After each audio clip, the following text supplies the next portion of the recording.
Assalamualaikum warahmatullahi ta'ala wabarakatuh.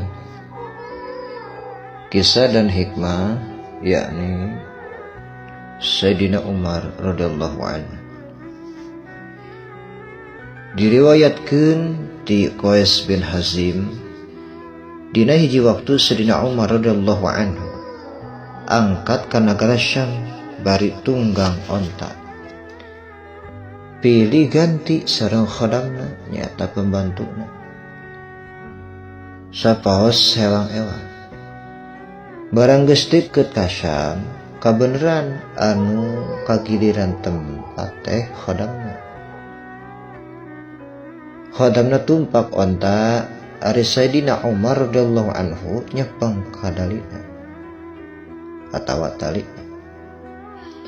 Jeung kabeneran harita teh aya banjir cai ka jalan. Keur kitu datang Abu Ubaidah bin Jarrah, gubernur di Syam. Anjeunna teh salah sahiji sahabat anu 10 anu dibubungah ku surga ku Kangjeng Rasulullah sallallahu alaihi wasallam.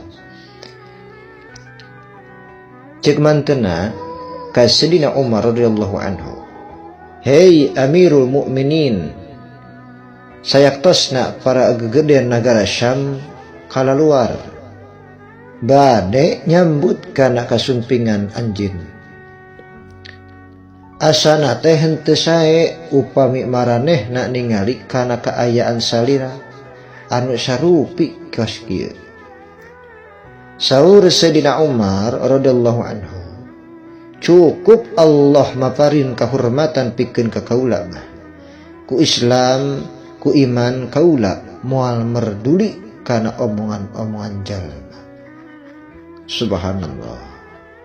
Begitu mulianya dan begitu tawaduknya Sayyidina Umar sehingga tak ingin dimuliakan oleh orang dan tak ingin dihargai oleh orang, karena benar-benar wara'inya atau menjaga diri baik perkara lahir maupun batin.